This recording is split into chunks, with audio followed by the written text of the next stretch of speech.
విద్యార్థుల ఉన్నత విద్యకు జగన్.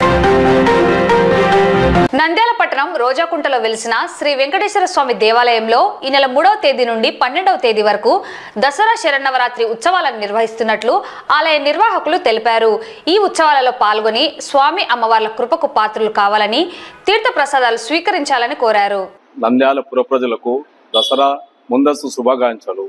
మరియు మా రోజాకుంట దేవస్థానం నందు దసరా 10 రోజులు అమ్మవారిని అలంకరణ చేసి చేస్తున్నాం. కాబట్టి అందరూ పుర ప్రజలంతా వచ్చి స్వామిని దర్శించి, స్వామిని పూజ చేసి, స్వామిని తరించి మాచే నొసంగబడు ప్రసాదం తీసుకొని పోవలసిందిగా కోరుచున్నాము. మరి ఈ 10 రోజులు చాలా బాగా చేస్తున్నాము కాబట్టి ప్రజలందరూ వచ్చి కనీసం దర్శించన్న పోవలసిందిగా కోరుచున్నాము. 3వ తేదీ నుంచి 12వ తేదీ వరకు 10 రోజులు నవరాత్రులు జరపబడను. మరియు దుర్గాష్టమి రోజు అమ్మవారిని వీధుల గుండా తిప్పబడును. ఆ రోజు మా మహిళామణులచే కోలాటంతో జరుగుతుంది. కాబట్టి అందరు రావాల్సిందిగా కోరుచాం. మరియు రోజు అమ్మవారికి ఒక్కొక్క అలంకారం ఉంటుంది కాబట్టి రోజు వచ్చి దర్శించుకునేది. 10 రోజుల్లో ఎవరన్నా ఆల్రెడీ పూజలు ఉన్నాయి, ఎవరన్నా పూజలో పాల్గొనదలుచుకుంటే మా ఆఫీస్ నుంచి వచ్చి సంప్రదించవలసిందిగా కోరుచున్నాము. మరియు మా దేవస్థానం నందు చిన్నది బీద దేవస్థానం కాబట్టి పుర ప్రజలంతా వచ్చి ఆర్థిక సహకారం అందించవలసిందిగా కోరుచున్నాము. దసరా శరన్నవరాత్రి ఉత్సవాల సందర్భంగా ముందస్తుగా నంద్యాల పట్టణం బాల అకాడమీలో విద్యార్థులు నవదుర్గ అవతారంలో దర్శనమిచ్చి అందరినీ అలరించారు. ముందస్తు వేడుకల్లో చిన్నారులు పాల్గొన్నారు. చెడుపై విజయాన్ని అందించే ఈ విజయదశమి అందరికీ శుభాలు కలగాలని పాఠశాల యాజమాన్యం కోరుతున్నారు.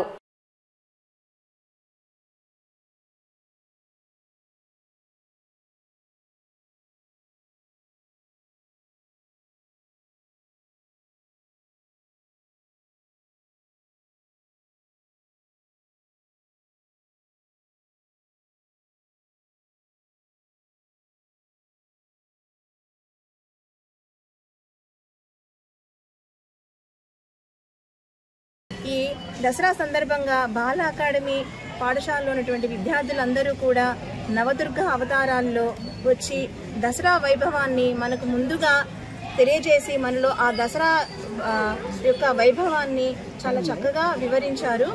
అలాగే చెడుపై మంచి సాధించినటువంటి విజయానికి గుర్తు మనం జరుపుకునేటటువంటి ఈ దసరా పండుగ. అలాగే అదేవిధంగా శ్రీరాముడు రావణాసురుడి మీద విజయం సాధించినటువంటి రోజు కూడా దసరా రోజే.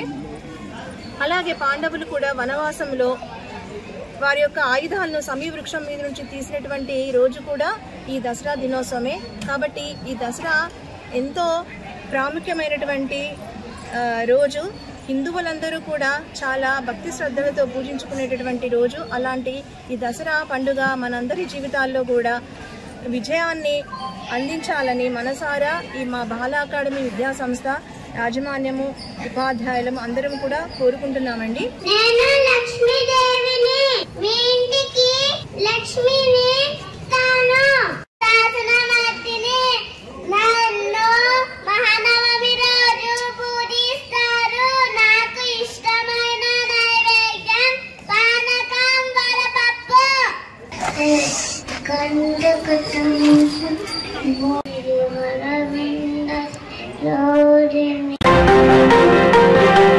రాయలసీమలో రెడ్డి కులానికి ఒక ప్రత్యేకత ఉంది. విలువలకు, ధైర్యానికి, కష్టాలకు ఎదురొడ్డి మాట తప్పని మడమ తిప్పని వారు ఎవరైనా ఉన్నారంటే వారి నిజమైన నికార్సైన రెడ్లు.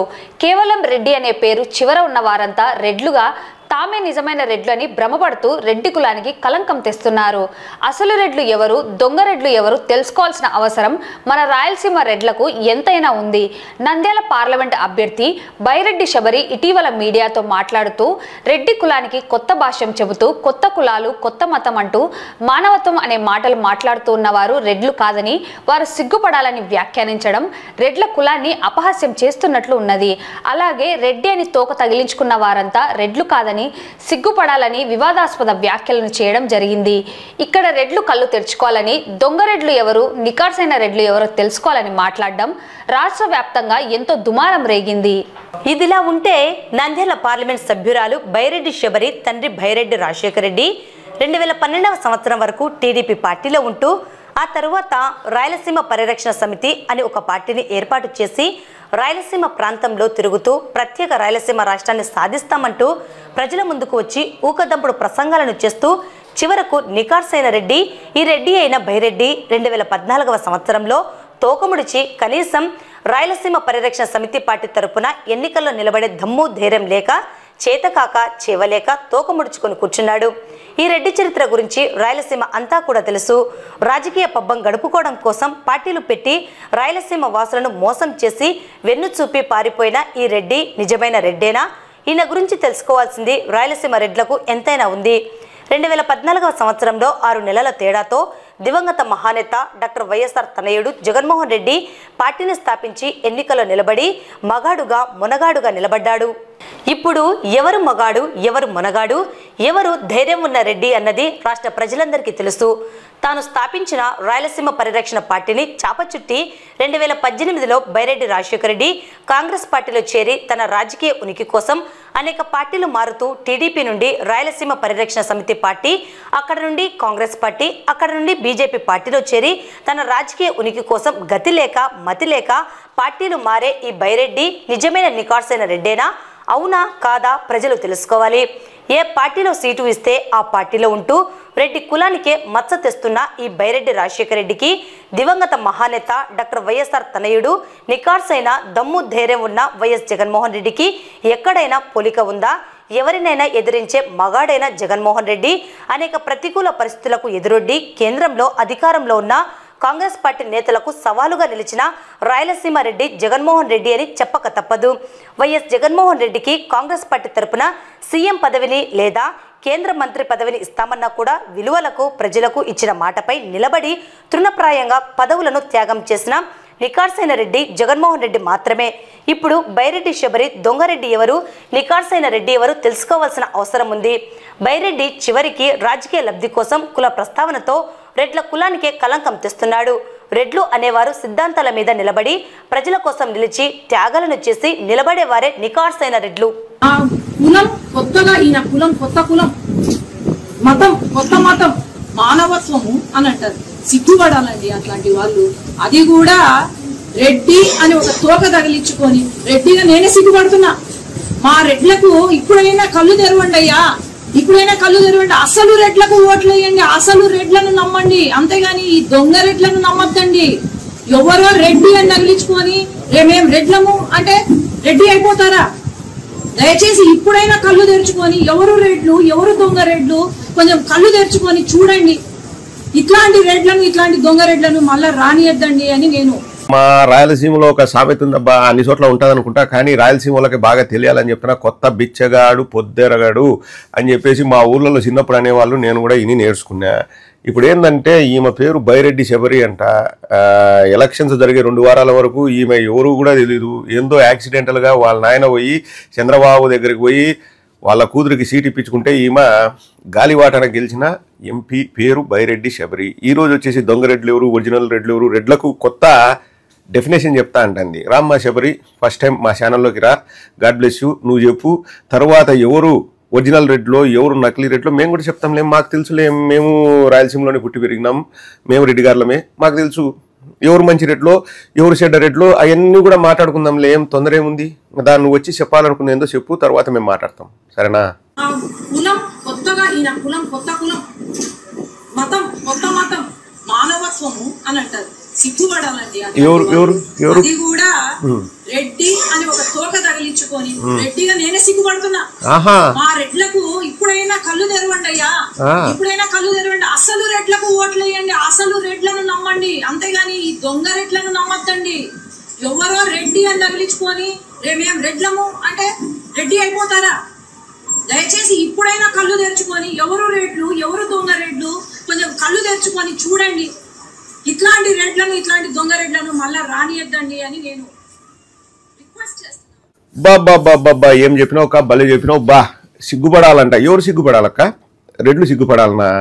దొంగ రెడ్లు అని వెనకాల తోక తగిలించుకుంటే వాళ్ళు రెడ్లు అయిపోతారా? ఒక రెడ్డిగా నేనే నువ్వు రెడ్డి అని చెప్పుకున్నావు ప్రపంచానికి. మీ నాయన పేరు బైరెడ్డి రాజశేఖర రెడ్డి. సరే, ఇప్పుడు రెడ్లు అంటే నాకు చిన్నప్పుడు మా నాయన నేర్పించింది చెప్తాక మీ నాయన నీకు ఏం నేర్పించినా నాకు తెలియదు కానీ రెడ్లు అంటే ఏదైనా ఒక దాని మీద నిలబడినప్పుడు ఒక మాట మీద నిలబడాలా, ఏదైనా చేసే పని మీద కష్టమో నష్టమో ఇబ్బందో ఆస్తులు అమ్ముకునే పర్వాలేదురా నాయన మాట మీద ఉండాలని మా నాయన నాకు నేర్పించినాడు. ఏదైనా ఒక మాట చెప్పేటప్పుడు ఆచితూచి వ్యవహరించాలా, ఎన్ని కష్టాలు ఎదురొచ్చినా కానీ ధైర్యంగా నిలబడాలా, వాడేరా రెడ్డి వాడేరా మొగోడు అని మా నాయన నాకు చెప్పినాడు చిన్నప్పుడు.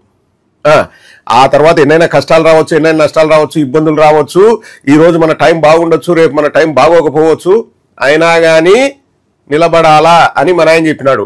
ఇప్పుడు ఎవరు రెడ్లో ఎవరు కాదో మనం చూసుకుందాం లెక్క. నీకు సీట్ వచ్చింది ఎవరి వల్ల?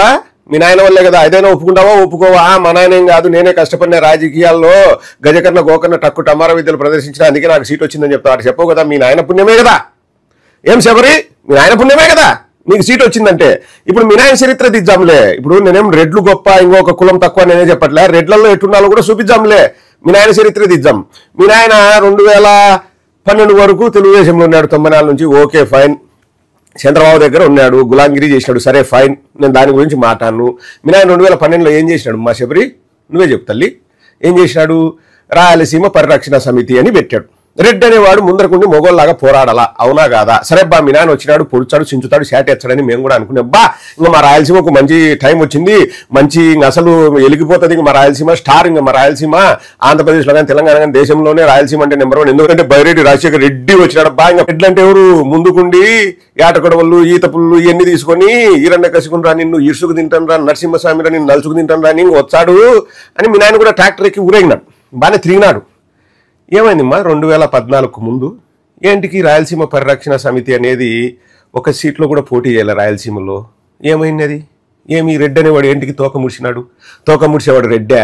శబరి చెప్పు సల్లి, శబరి తోక ముడిచేవాడు రెడ్డా? ఏంటికి తోక ముడిచినాడు? 2014లో పోటీ చేసినారా? నేను చెప్పడం కాదులే, నేనంటే అబద్ధం చెప్తా, చరిత్ర అబద్ధం చెప్పదు కదా. మీ నాయన ఏంటికి పోటీ చేయలే? గాయబ్, మాయమైపోయినాడు. ఏంటికి? తుర్రని పారిపోయినాడు. ఏంటికి? అదే టైంలో రాజశేఖర రెడ్డి గారి కొడుకైన జగన్మోహన్ రెడ్డి గారు పార్టీ పెట్టాడు, యువజన శ్రామిక రైతు కాంగ్రెస్ అని.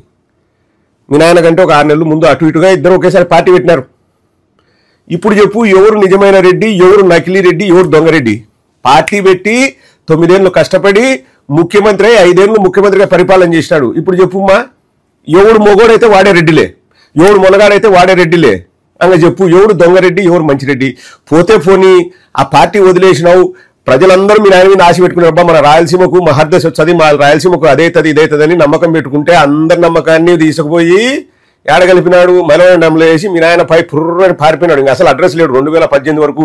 సరేలేబ్బా, మళ్ళీ పుల్లి ఏమన్నా 4 అడుగులు వెనక్కిచ్చే ముందుకొచ్చి సించుతుంది, షాట్ ఎచ్చది, పొడుచాది, ఇంకా అసలు ఇంకా ఎదురుండదు మా రాయలసీమకు మా రెడ్లకు అనుకుంటే మీ నాయన 2018లో ఏం చేసినాడు? నేను చదివి వినిపించమ్మా, ఒకసారి ఉండు తల్లి శబరి, నేను చదివి వినిపించగదు. మీ నాయన 2018లో ఏం చేసినాడు?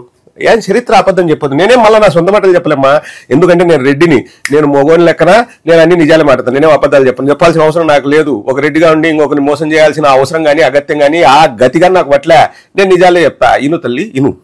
2018 జూలై సౌతా ఇనుమ్మా, మీ నాయన గురించి గొప్పగా ఇంగ్లీష్ పేపర్లో రాసినారు. మీ నాయన కీర్తి గడించినాడు కదూ, అందుకు మీ నాయన గురించి గొప్పగా ఇంగ్లీష్ పేపర్లో రాసినారు. ఇను తల్లి. Byreddy joins Congress. Rayalaseema Parirakshana Samiti founder Baireddy Rajshekar Reddy joined the Congress party here on Saturday in the presence of party president Rahul Gandhi at the AICC headquarters. Fantastic, mind-blowing. Kummeshnadu atte. APCC president N. Raghuveera Reddy, Kotla Surya Prakash Reddy, Dr. KVP Ramchandra Rao and other leaders were present. తొడగొట్టాడు మీ నాయన. సరేమ్మా, ఏ పార్టీలో అయినా join కావచ్చు, తప్పు లేదు. మీ నాయన ఉద్దేశం ఏంది? రాయలసీమను పరిరక్షించడం కదా. డిక్లరేషన్ ఏమన్నా ఇప్పిస్తాడా? రాయలసీమను ప్రత్యేక రాష్ట్రం చేస్తేనే నేను కాంగ్రెస్ లో చేస్తా అని చెప్పి షరతులు పెట్టి మీ నాయన ఏమన్నా జాయిన్ అయినాడా, లేకపోతే గతి లేక జాయిన్ అయినాడా కాంగ్రెస్ లో? రాహుల్ గాంధీతో ఒక మాటనే చెప్పించినాడా? మేము అధికారంలోకి వస్తే రాయలసీమను సపరేట్ స్టేట్ చేస్తామని చెప్పేసి మీ నాయన ఏమన్నా చెప్పించినాడా? చెప్పు. ఏం షరతులు పెట్టి కాంగ్రెస్ లో చేరినాడు? ఏం షరతులు పెట్టి కాంగ్రెస్ లో చేరినాడు? తెలుగుదేశం అయిపోయింది, రాయలసీమ పరిరక్షణ సమితి అయిపోయింది. ఆ పరిరక్షణ సమితి తరపున ఒక ఎలక్షన్ లో కూడా పోటీ చేయాల, తుర్రుమని పారిపోయినాడు, జనాల్ని నట్టేట ముంచి ఆశలు పెట్టుకున్న గోసులో రాయేసిపోయినాడు. మళ్ళా 2018లో కాంగ్రెస్ లో చేరినాడు. ఏం అట్లాంటి రెడ్డి మొగోడమ్మా? చెప్పు, నువ్వే చెప్పు. 2018లో కాంగ్రెస్ లో చేరినాడు. చేరితే చేరని తప్పులేదు, ఎవడైనా ఏ పార్టీలో చేస్తాడే. మన ఆయన పుల్లి చేరినాడంటే చేరు, ఒకటి కాదు 100 పార్టీలో చేరు. కనీసం మీ ఆయన ఉద్దేశం ఏంది? రాయలసీమకు మంచి చేయాలని ఏమన్నా ఒక ప్రెస్ మీట్లోనే చెప్పించినాడా రాయలసీమను సపరేట్ రాష్ట్రం చేస్తాను రాహుల్ గాంధీతో? అయిపోయాయి. అంటే రాజకీయ ఉనికి కోసం గతి లేక పోయి కాంగ్రెస్ చెందాడు, అంతేనా? ఆడికే అయిపోయిందా? ఎవడు రెడ్డో ఎవడు కాదో ఎవడు ఏం చేసినాడో అది కూడా చెప్తా తల్లి. నెక్స్ట్ 2019 జస్ట్ 1 ఇయర్ కూడా కాదు, జూలై 2018 అక్టోబర్ 2019 సంవత్సరం 2 నెలలకు ఏం చేసినాడబ్బా? అక్టోబర్ 25, 2019 ఇంకా కొత్త పార్టీలోకి మళ్ళా jump. It is the only party that can develop Rayalaseema and the state అని చెప్పినాడు. ఓకే, ఇక్కడ మళ్ళీ ఒక పెద్ద ట్విస్ట్ ఉంది. The TDP leader Byreddy Rajasekhara Reddy on Thursday announce his decision to join the BJP. ఓరని పాసుకులు అంటే కాంగ్రెస్ నుంచి మళ్ళీ మధ్యలో కొద్దిసేపు టీడీపీలోకి పోయినావా? ఓకే, సో టీడీపీ, రాయలసీమ పరిరక్షణ సమితి, మళ్ళా కాంగ్రెస్ ఇప్పుడు జూలై 2018, అక్టోబర్ 2019లో మళ్ళీ మధ్యలో కొద్దిసేపు కాంగ్రెస్ నుంచి మళ్ళీ టీడీపీలోకి పోయినావు. ఓరని పాసుకులా. ఇప్పుడు ఏం చెప్తాడు చూడబ్బా, అక్టోబర్ 25, 2019లో వాళ్ళ ఆయనే మైకు పట్టుకొని చెప్తున్నాడు, వినండి అబ్బా. I have received an invite from the BJP and will be joining it after Deepavali, Mr. Reddy said while addressing the media after a meeting with the supporters at a function hall here. ఏమ్మా, మీ ఆయన 2018 జూలైలో కాంగ్రెస్లో చేరి మళ్ళీ మధ్యలో కొద్ది రోజులు టీడీపీకి పోయి మళ్ళీ 2019 అక్టోబర్లో ఏం చెప్పినాడమ్మా, నేను బీజేపీలో జాయిన్ అవుతున్నా అని చెప్పినాడు. మళ్ళీ ఇప్పుడు ఏం చేసినాడు, ఎలక్షన్ల ముందు వాస్తవాలే మాట్లాడుకుందాంలేమ్మా శబరి, వాస్తవాలే మాట్లాడుకుందాం. మీకు గతి లేదు, ఆ తెలుగుదేశానికి మతి లేదు, ఆడ క్యాండిడేట్ లేరు, ఎవరూ లేక నీకు సీట్ వచ్చింది. కానీ లేకపోతే నువ్వు పోటీ చేసేదానివా? నాకు తెలిసి నువ్వు డాక్టర్ అనుకుంటావు, వృత్తిపరంగా ఏదో నీ పని నువ్వు చేసుకుంటున్నావు, యాక్సిడెంటల్గా నువ్వు రాజకీయాల్లోకి వచ్చినావు. ఇప్పుడు చెప్పుమ్మా, నికార్సైన రెడ్లు ఎవరు, దొంగ రెడ్లు ఎవరు? నికార్సైన రెడ్డి కష్టమో నష్టమో ఏమైనా కానీ నేను నమ్మిన సిద్ధాంతం మీద ఉంటా, నేను పోరాడతానేవాడు నిజమైన నికార్సైన రెడ్డి. మీరు ఏం చేసినారు తల్లి, 2012లో రాయలసీమ పరిరక్షణ సమితి పెట్టి దాన్ని ఎత్తేసి 2018లో కాంగ్రెస్లో చేరి దాన్ని ఎత్తేసి మళ్ళీ కొద్ది రోజులు టీడీపీలో మధ్యలో చేరి దాన్ని ఎత్తేసి మళ్ళీ 2019లో బీజేపీలో చేరి దాన్ని ఎత్తేసి ఈరోజు ఏ పార్టీలో సీట్ వచ్చి ఆ పార్టీలోకి దూరుతా అని చెప్పి మళ్ళీ తెలుగుదేశంలోకి పోయి ఇంకా మీరు రెడ్డి గారులు మేము నమ్మాలా, రెడ్డి గారులు అంతా మీ వెనకాల రావాలా? వచ్చంలే, ఇప్పుడు వచ్చంలే ఏం చెప్పు. కాదు, నువ్వు అన్నావు కదా దొంగ రెడ్లు నిజమైన రెడ్లు తెలుసుకోండి, సిగ్గుపడాలి మనము, రెడ్డి గారులు ఎప్పుడు నమ్మొద్దని. మీ నాయనే నమ్ముతాం లేబ్బా, మీ నాయన మొగోడు కొద్దు, మీ నాయన పుట్టగోసి ఎగ్గట్టి తొడగొట్టే మొగోడు కొద్దు, మీ నాయన వెనకలనే వచ్చాంలే. వస్తాం మేము రాయలసీమలో అంతా, మీ నాయన వెనక వస్తాం, రాయలసీమను విడగొట్టమని చెప్పు. తెలుగుదేశంలో ఇప్పుడు డిక్లరేషన్ ఇప్పి చంద్రబాబు నాయుడు దగ్గరికి పోయి మాకు రాయలసీమ సపరేట్ స్టేట్ చేస్తేనే, లేకపోతే నేను ఎంపీ పదవికి రాజీనామా చేస్తాను, నువ్వు పో నిలబడు. అప్పుడు బా మా బైరెడ్డి రాజశేఖర రెడ్డి రెడ్డిరా, రెడ్డి మా బైరెడ్డి రాజశేఖర రెడ్డి మొగోడు రబ్బా, వాళ్ళ కూతురు ఎంపీ పదవిని కూడా ఇసిరిపారేసినాడు రాయలసీమ కోసమని. ఇప్పుడు మేము మీ వెనకలు వచ్చాం, దొంగ రెడ్ల పక్కన పోంలే, మీ వెనకలు వచ్చాం. మీరు నిజమైన రెడ్లు అయితే చేర్చావా? ఏమమ్మా బైరెడ్డి శబరి చేర్చావా? ఇంకొక పక్క కష్టమో నష్టమో నమ్ముకున్న సిద్ధాంతానికి కట్టుబడి ఉంటా. నువ్వురా నీకు కేంద్ర మంత్రి పదవి ఇస్తాం, నువ్వురా నిన్ను ముఖ్యమంత్రిని చేస్తామంటే నువ్వు వద్దు, నీ ముఖ్యమంత్రి పదవి వద్దు, నీ కేంద్ర మంత్రి పదవి వద్దు, మా నాయన ఆశయాలే నాకు ముఖ్యం అని నిలబడి కొట్టాడి జైలుకు పోయి బయటకు వచ్చి 9 ఏళ్ళు పోరాడి ఒక్కడు తొడగొట్టి ముఖ్యమంత్రి అయినాడు. ఎవడు రెడ్డి చెప్పు? అటువంటి రెడ్డికి సపోర్ట్ చేసినందుకు మేము గర్వపడుతున్నాం. ఇంకొకటి ఉమ్మా చెప్తానా శబరి, నీకు గుర్తుపెట్టుకో, రాజకీయాల్లో రెడ్లు ఎప్పుడు కులాన్ని బయటికి తీయరు. కులం అనేది ఒక గౌరవం, మతం అనేది ఒక నమ్మకం. ఆ గౌరవాన్ని మనం పెంచాలా, రెడ్డి గౌరవాన్ని మనం పెంచాలా. కానీ ఎక్కే పార్టీ దిగే పార్టీ రాజకీయ ఉనికి కోసం అందరి దగ్గరికి పోయి కాళ్ళు గడ్డాలు పట్టుకొని సీట్లు తెచ్చుకొని ఈ రోజు యాక్సిడెంటల్ గా ఎంపీ అయ్యి ఈ రోజు వచ్చేసి నేను రెడ్డి అంటే ఆ రెడ్డి కులం, ఆ రెడ్డి సంఘం ఈ రోజు తలదించుకుంటుంది. శబరి నా మాట విను, మన చరిత్ర గొప్పదైతే మనం రెడ్లకు ఏదో ఒక ప్రతినిధిగా మనం వచ్చేసి పుట్టగోసిన మాటలు మాట్లాడొచ్చు. మన చరిత్ర చండాలంగా పెట్టుకొని మనం వచ్చేసి రెడ్డికి నేను ప్రతినిధి అంటే రెడ్లంతా గాంధీ చాకి టూ అని కూర్చారు. నేను కాదు, రెడ్లందరూ రాయలసీమలో. తెలుసుకోమ్మా, నువ్వు నాకంటే చిన్నదాని అనుకుంటా చెప్తానా. మన నాయన చరిత్ర ఏమంత బాగలేదమ్మా. మన నాయన రెడ్ల కోసం నిలబడి ఏమైనా కానిరా, నేను డక్కి మొక్కిలు తినైనా కానీ కింద మీద పడైనా కానీ నేను వచ్చా ముందుంటా చించుతా పొడుచా శాటేచ్చా నింటే బా రెడ్డిగా పుట్టే బైరెడ్డి రాజశేఖర రెడ్డిగా పుట్టాలరా అనుకునేవాళ్ళం. ఇప్పుడు అందరూ ఏమంటారు తెలుసా రాయలసీమలో, ఆ అప్ప వచ్చాడు మా యొక్క ముందు సొట్టకూతలు కూర్చొని పోతున్నా అంటున్నారు. నేను కదా నింది రాయలసీమలో రెడ్లు. ఇప్పుడు చెప్పుమ్మా, ఎవరు దొంగ రెడ్డి, ఎవరు నికార్సైన రెడ్డి? రెడ్డి అనేది గౌరవం, ముందుకు నిలబడతారు, కష్టమో నష్టమో ఆస్తులు అమ్ముకున్నారు, త్యాగాలు చేసినారు. మీ నాయన కూడా మంచి చేసింటే సంతోషమే. ఏంటికి పార్టీలు మారాలా? మీ నాయనకు రాయలసీమ మీద ప్రేమ ఉంటే ఇప్పుడు ఏం మించిపోయిందిలే. నిన్ను పోయి చంద్రబాబు నాయుడు దగ్గర కూర్చొని నాకు రాయలసీమ సపరేట్ స్టేట్ ఇచ్చావా లేదా, డిక్లరేషన్ చేస్తావా లేదా, లేకపోతే నేను రాజీనామా చేస్తాను, నువ్వు బయటికి రా, నీ వెనక నేను తిరుగుతా. శబరమ్మ నీ వెనక నేను తిరుగుతా, మీ నాయన వెనక నేను తిరుగుతా ఒక రెడ్డిగా రండి. ఇంకా అప్పుడు రెడ్డి పౌరుషం మీద తెలుస్తుంది కదా. అప్పుడు రెడ్డి పౌరుషం మీద తెలుస్తుంది కదా. సొట్టకూతలు ఎవరైనా కూర్చోరమ్మా. సొట్టకూతలు కూర్చేదానికి దానికైనా లెక్క ఖర్చు అవుతుందా? రూపాయల లెక్క ఖర్చు కాదు. అవులే మాటలు మాట్లాడితే జనాలు మనల్నే గబ్బుగా చూస్తారు. వద్దు ఇటాటి సొట్టకూతలు వద్దు. ఇటాటి ఎన్నైనా మాట్లాడవచ్చు. సిద్ధాంతాల మీద మాట్లాడు, చేసే పనుల మీద మాట్లాడు. దొంగ రెడ్లు, ఒరిజినల్ రెడ్లు, రెడ్డి అనేవాడు చేసే పని వల్ల వాడు గొప్పోడవుతాడు. కానీ నేను రెడ్డి కాబట్టి నేను ఎన్ని ఏదో పనులు చేసినా, నేను ఎన్ని పార్టీలు ఎక్కినా, ఎన్ని పార్టీలు దిగినా, ఎన్ని సంకలు ఎక్కినా, ఎన్ని సంకలు దిగినా, ఎన్ని కాళ్ళు పట్టుకున్నా, ఎన్ని గడ్డాలు పట్టుకున్నా, బయటకు వచ్చి తెల్ల సొక్క వేసుకున్నా కాబట్టి నేను రెడ్డి అంటే ఏం చేస్తారు మా రాయలసీమలో? తూపుక్ తూపుక్ తూపుక్ అని ఊచారు. గుర్తుపెట్టుకో తల్లి. ఇంకొకసారి మాట్లాడేటప్పుడు నీకు ఏదైనా సమస్యల మీద మాట్లాడాలా? మనం ముచ్చుమరిలోనే కదమ్మా 8 ఏళ్ల పాప చచ్చిపోయి. అసలు చచ్చిపోయిందా బతికిందా? యాడుంది? కనీసం శరీరమైనా దొరుకుతుందా? అది లేదు. వాళ్ళ తల్లిదండ్రులకు న్యాయం చేసే ఒక రెడ్డిగా నువ్వు గొప్పదానివి. చేయలేదనుకో మీ నాయన మాదిరి నువ్వు మైకు కనిపించే మైకు పులివి అని అందరూ అనుకుంటారు. ఒక మీ తమ్ముడిని ఫాలో అవుతూ ఏదో ఇటు 4 మాటలు మాట్లాడితే మీ తమ్ముడికి అది న్యాచురల్గా వచ్చింది టాలెంట్. నువ్వు ఏదో అద్దెకి తెచ్చుకొని మాట్లాడితే నేను హిట్ అవుతా, నాది ఇంత ఏమంటారు ఏదో అంటారులే అని నువ్వు అనుకుంటే ఎటమ్మా? తప్పుగా తల్లి. తెలుసుకో. ఈ వీడియో చూసినాకైనా మారు. విశాఖ స్టీల్ ప్లాంట్ ప్రైవేటీకరణను ఆపాలని నంద్యాల జిల్లా కేంద్రంలో వామపక్ష విద్యార్థి యువజన సంఘాలైన AISF, SFI, AIYF, DYFI, PDSU నాయకులు ధనుంజయుడు, నాగారాముడు తదితర నాయకులు నిరసన కార్యక్రమం నిర్వహించారు. ఈ సందర్భంగా వారు మాట్లాడుతూ ఎంతో మంది పోరాటాలు, త్యాగాలతో ఏర్పాటు కాబడిన విశాఖ స్టీల్ ప్లాంట్ను ప్రైవేటీకరణను వ్యతిరేకిస్తున్నామని, రాష్ట్ర ప్రభుత్వం చంద్రబాబు నాయుడు ఈ ప్రైవేటీకరణ విధానానికి మద్దతు తెలియజేయడం, వత్తాసు పలకడం సరికాదన్నారు. ఏకంగా గత 3 రోజుల నుండి విశాఖ స్టీల్ ప్లాంట్లో పనిచేస్తున్న 4000 మంది కార్మికులను తొలగించడం జరిగిందని అన్నారు. విశాఖ స్టీల్ ప్లాంట్ను ప్రైవేటీకరణ చేస్తే తాము చూస్తూ ఊరుకోమని హెచ్చరించారు. అలాగే రాయలసీమలో కడప స్టీల్ ప్లాంట్ను సెల్ ఇండియా వారి ఆధ్వర్యంలో ఏర్పాటు చేయాలని కోరారు. విశాఖ స్టీల్ ప్లాంట్ ప్రైవేటీకరణ ఆపకపోతే రాష్ట్రంలో అన్ని నియోజకవర్గాలలో ఎమ్మెల్యేలు, ఎంపీలు, ఎమ్మెల్సీల ఇళ్లను ముట్టడిస్తామని హెచ్చరించారు. ఈ కార్యక్రమంలో విద్యార్థి, యువజన సంఘాల నాయకులు పాల్గొన్నారు. ఈరోజు విశాఖ స్టీల్ ప్లాంట్ ప్రైవేటీకరణకు వ్యతిరేకంగా వామపక్ష విద్యార్థి యువజన సంఘాల రాష్ట్ర కమిటీ పిలుపులో భాగంగా నంద్యాల పట్టణంలో AISF, SFI, AIYF, DYFI, PDS సంఘాల ఆధ్వర్యంలో ఒకరోజు రిలే దీక్షలను నిర్వహిస్తా ఉన్నాం. రాష్ట్రంలో అధికారంలోకి వచ్చినటువంటి చంద్రబాబు నాయుడు గారు 100 రోజులు ప్రభుత్వం పూర్తి కాకమునిపే ఈరోజు విశాఖ స్టీల్ ప్లాంట్ ప్రైవేటీకరణను చేయాలనేటువంటి ఉద్దేశంతో కుట్ర చేస్తా ఉన్నాడు.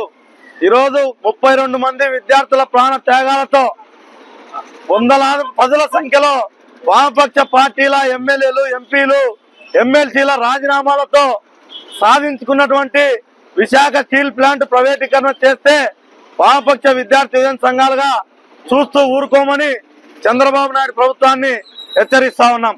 అయితే ఈరోజు వైజాగ్ కేంద్రంగా ఉన్నటువంటి ఎమ్మెల్యేలు, మినిస్టర్లు ఏం చేస్తా ఉన్నారు? విశాఖ స్టీల్ ప్లాంట్ ప్రైవేటీకరణ చేస్తా ఉంటే అని విద్యార్థి యువజన సంఘాలుగా ప్రశ్నిస్తా ఉన్నాం. అంతేకాకుండా విశాఖ స్టీల్ ప్లాంట్ లో గత 3 రోజుల క్రితం 4000 మంది కార్మికులను ఈ చంద్రబాబు నాయుడు గవర్నమెంట్ లో తీసేసినటువంటి చరిత్ర చంద్రబాబు నాయుడుకే దక్కుతుంది. కాబట్టి విశాఖ స్టీల్ ప్లాంట్ ను ప్రైవేటీకరణ చేస్తే చూస్తూ ఊరుకోమని టీడీపీ ప్రభుత్వానికి హెచ్చరిస్తా ఉన్నాం. రాష్ట్రంలో నూతన మద్యం విధానాన్ని అమలు చేయడానికి రాష్ట్ర ప్రభుత్వం గజెట్ నందు ప్రకటన విడుదల చేయడం జరిగిందని, ఈ విధానం ఈ నెల 12వ తేదీ 2024వ సంవత్సరం నుండి 2026వ సంవత్సరం అక్టోబర్ 10వ తేదీ వరకు అమలు చేయడం జరుగుతుందని నంద్యాల సెబ్ అధికారి రవికుమార్ పేర్కొన్నారు. ఈ మేరకు స్థానిక కార్యాలయంలో వారు మీడియా సమావేశం నిర్వహించి నూతన మద్యం విధి విధానాలను వివరించారు. ఈ సమావేశంలో జిల్లా సెబ్ అధికారులు, సిబ్బంది పాల్గొన్నారు.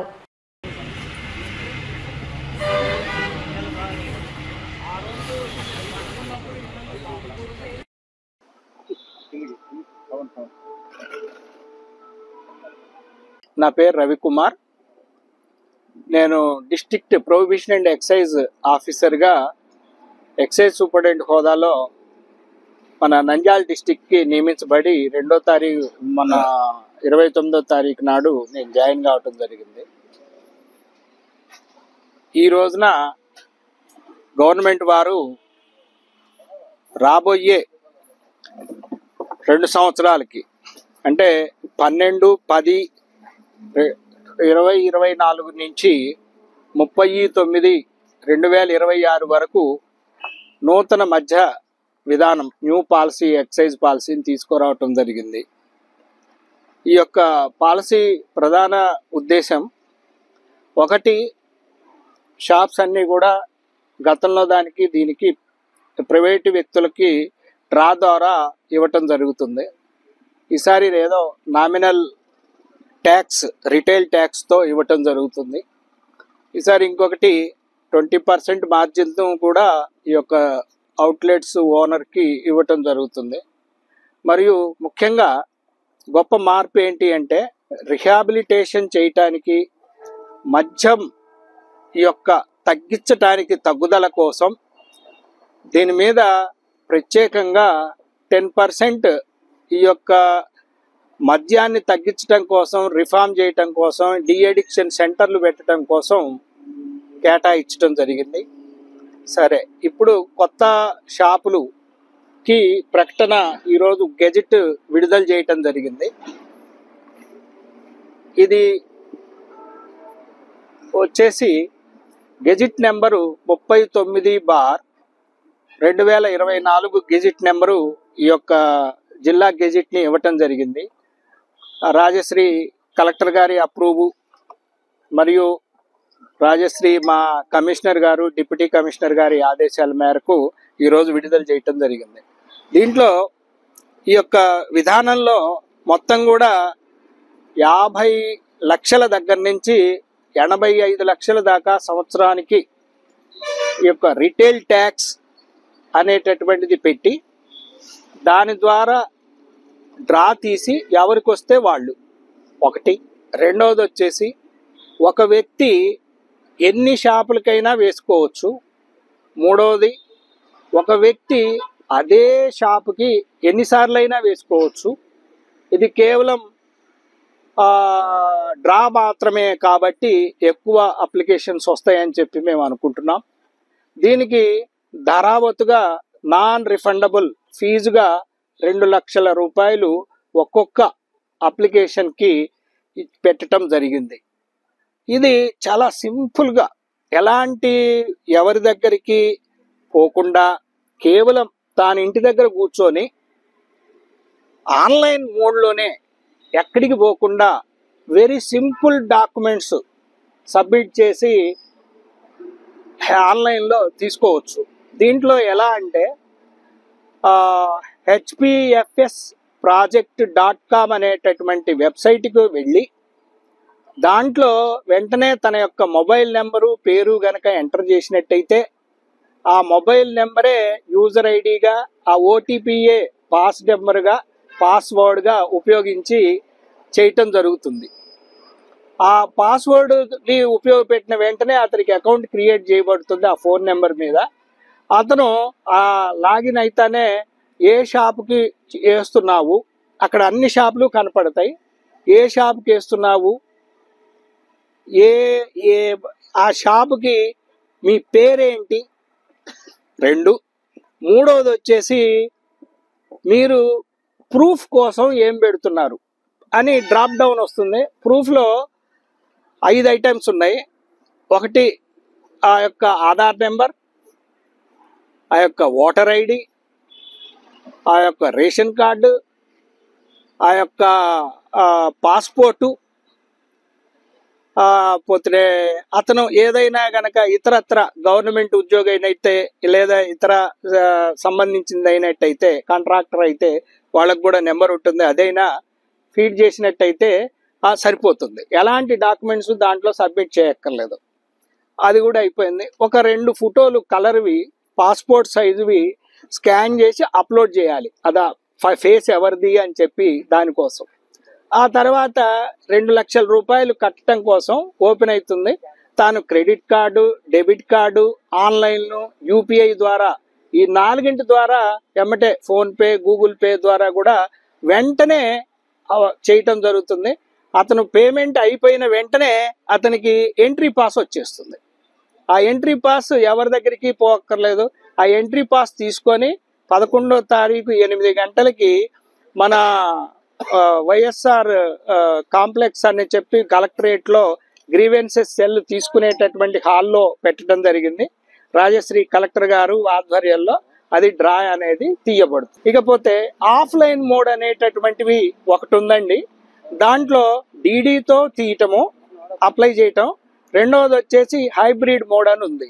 డీడీతో అనగానే దానికి హెడ్ ఆఫ్ అకౌంట్స్ ఉంటాయి.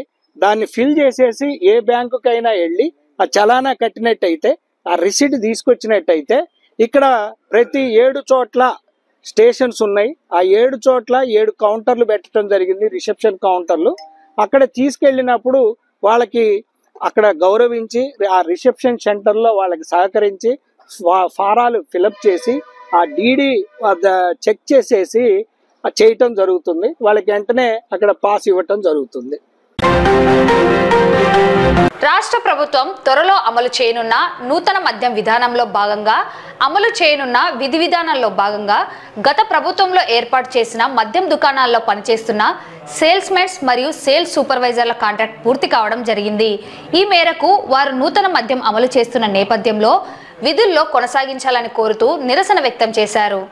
ఈ సందర్భంగా సెబ్ అధికారి రవికుమార్ మాట్లాడుతూ ప్రభుత్వం అమలు చేస్తున్న నూతన మద్యం విధానాన్ని అనుసరించి గెజిట్లో నోటిఫికేషన్ విడుదల చేయడం జరిగిందన్నారు. అయితే గతంలో మద్యం దుకాణాల్లో పనిచేస్తున్న సేల్స్ మెన్స్ మరియు సేల్స్ సూపర్వైజర్స్ కాంట్రాక్టు కాలపరిమితి పూర్తి కావడంతో వారు తిరిగి తమను ప్రభుత్వం ఏర్పాటు చేయనున్న మద్యం దుకాణాల్లో విధులను కొనసాగించాలని కోరడం జరిగిందన్నారు. ఈ విషయంపై ఉన్నత స్థాయిలో అధికారులతో ప్రభుత్వం చర్చలు జరుగుతున్నాయని తెలిపారు. విధులలో తీసుకునేందుకు సుముఖత వ్యక్తం చేస్తున్నట్లు సమాచారం ఉందని తెలిపారు. మద్యం షాపుల్లో పనిచేస్తున్నటువంటి సేల్స్ మెన్లు, సేల్స్ సూపర్వైజర్లు అంతా కూడా నిరుద్యోగులుగా ఉండి ఆ రోజున అవుట్ సోర్సింగ్ విధానంలో పెట్టడం జరిగిందండి.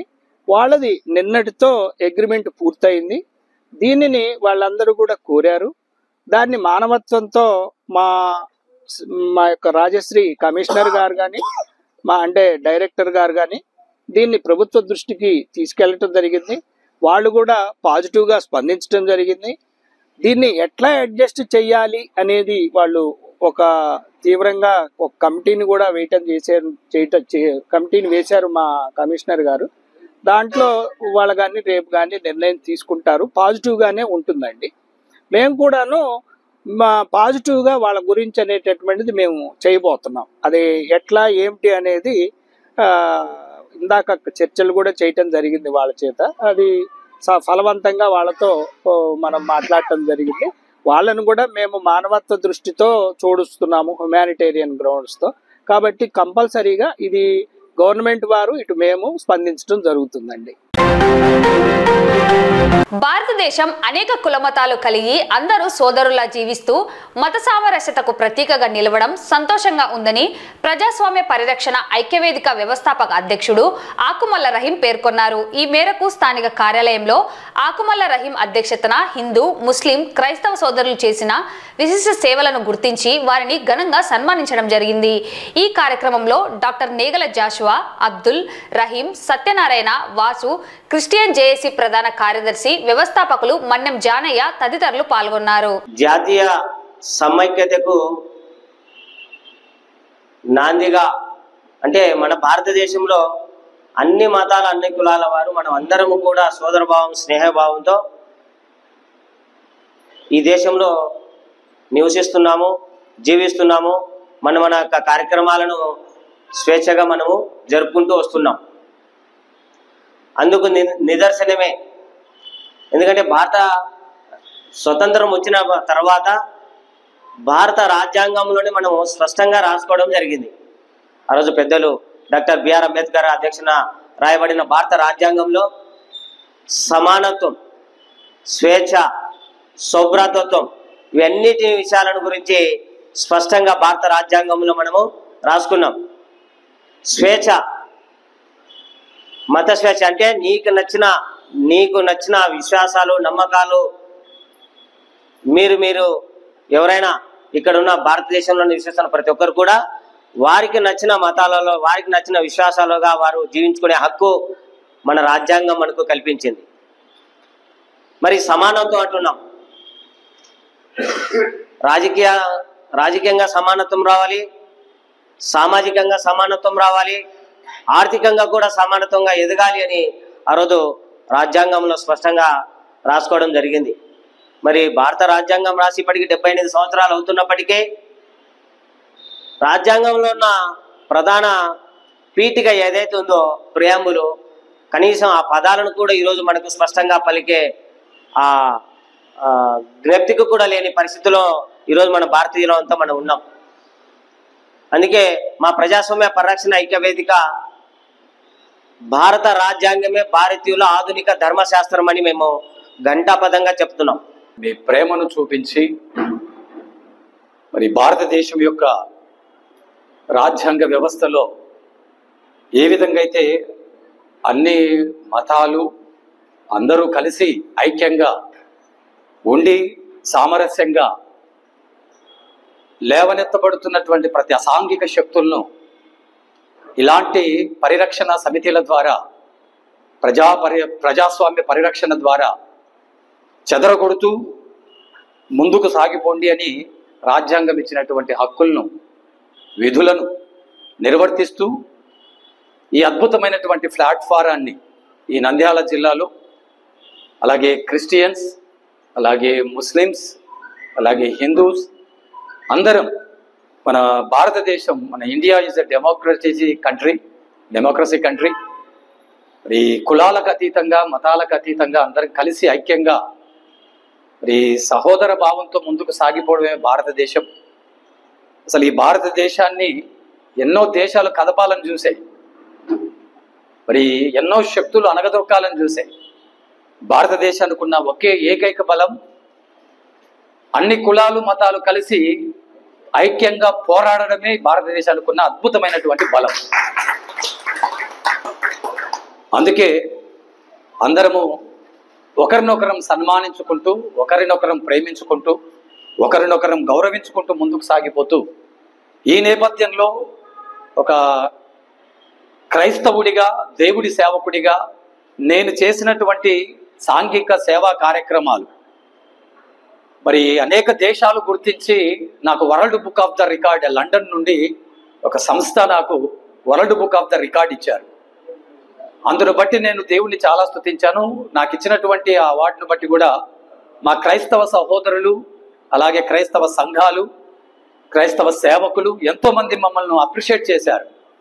దాన్ని గుర్తించి ముస్లిమ్స్ అలాగే ప్రజాస్వామ్య మరి పరిరక్షణ ఐక్య వేదిక కూడా మమ్మల్ని గుర్తించి మమ్మల్ని అభినందించినందుకు, మమ్మల్ని సన్మానిస్తున్నందుకు, క్రైస్తవులము మా పట్ల మీరు చూపుతున్నటువంటి ప్రేమ ఎప్పటికీ మరిచిపోము.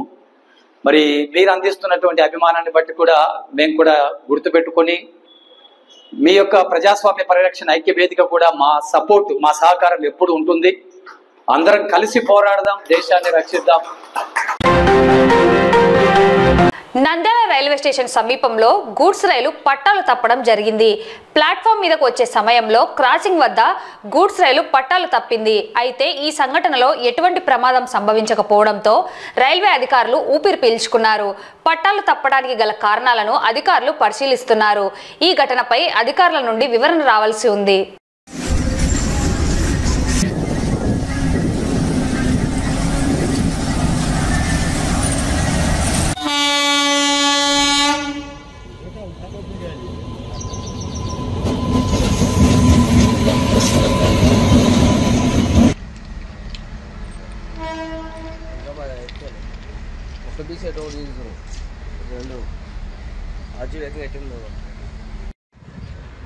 అది ఈ క్రాసింగ్